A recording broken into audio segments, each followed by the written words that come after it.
Alam mo bang may epekto ang pag-ehersisyo sa ating mga mata? Hi mga idol, ako si Doc Doms. And welcome back to my channel. Para sa mga bago lang sa channel ko, I'm a board-certified ophthalmologist and a retina specialist here in the Philippines. So if you want medical and eye contents, please don't forget to hit that subscribe button and turn on that notification bell for more videos like this. Oops! Disclaimer lang, ang mga videos na ginagawa ko ay hindi para mag-diagnose ng mga iba't ibang sakit nyo sa mata. Dahil mahirap mag-diagnose sa ganitong platform. Bagkos, ito ay para matulungan kayong mas maintindihan ang mga iba't ibang sakit nyo sa mata na na-diagnose na sa inyo. Ang pagpapacheck up sa inyong ophthalmologist ay ine-encourage. And for today's video, pag-usapan naman natin ang mga pwedeng maging epekto ng pag-exercise sa ating mga mata. Tara, let's discuss. Alam naman natin na malaki ang nagiging magandang epekto ng pag-exercise sa ating mga katawan. Marami itong pwedeng maging benepisyo sa pagkontrol ng ating mga timbang, sa pag-boost ng ating mga endurance, sa pag-improve ng ating mga mood at pagtulog sa mga iba't ibang sakit tulad ng stroke, sakit sa puso, diabetes, pati na rin depression at anxiety na pwedeng mapababa ang risk na magkaroon ng death sa mga iba't ibang sakit na ito. At marami pang iba.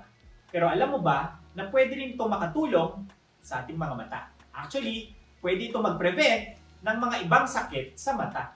Ayon sa isang pag-aaral, ang pag-exercise daw ay kayang isuppress o pigilan ang choroidal neovascularization na ginawa nila sa mga daga. Pero ano nga ba ang choroidal neovascularization? Ito ay isang komplikasyon ng sakit na tinatawag na age-related macular degeneration or AMD na pwedeng makabulag.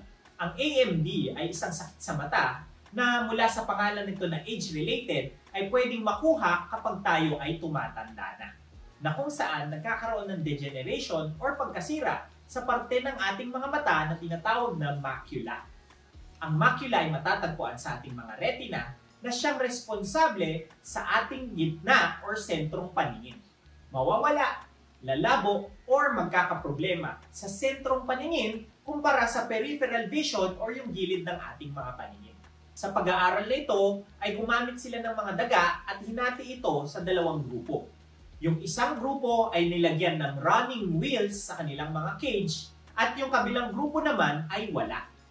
At napatunayan nila na yung grupo na may running wheels kung saan pwede mag-exercise ang mga daga ay merong 45% na pagbaba sa choroidal neovascularization kumpara dun sa mga grupo ng daga na walang running wheels.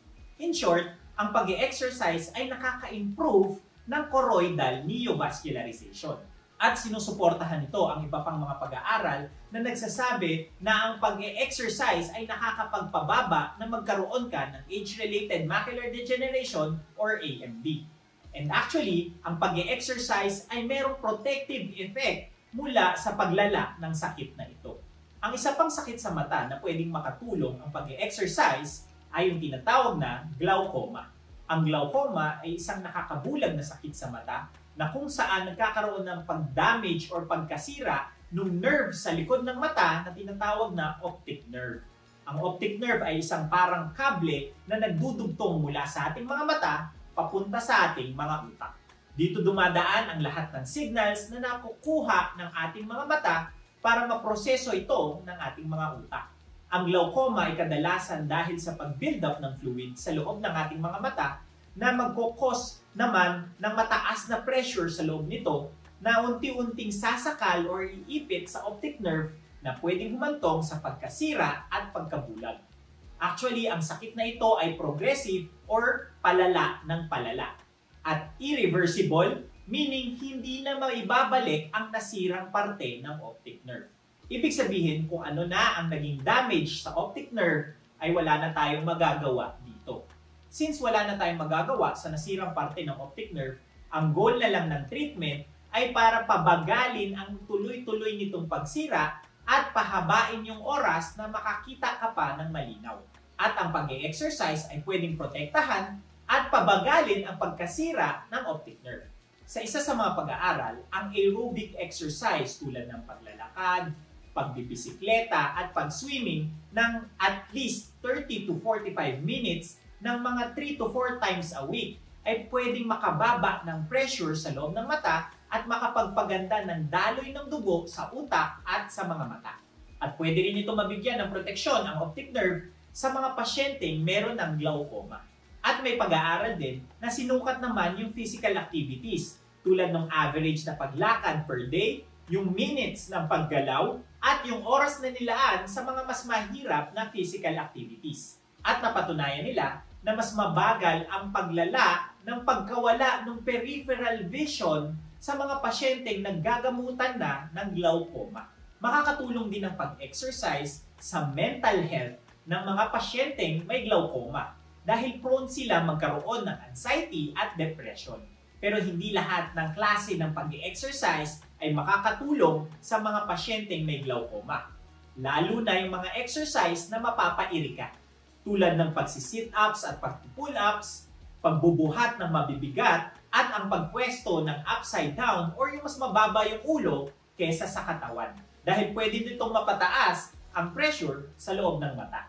Kaya siguraduhin na mag-exercise ng at least 30 to 45 minutes per day ng mga 3 to 4 times a week, hindi lamang para maprotektahan ang kabuuan mong kalusugan, kundi para na rin makaiwas at makatulong sa iyong mga sakit sa mata. Ito ay libre lang at natural na paraan na dapat binibigyan natin ng oras. And that's it for today's video.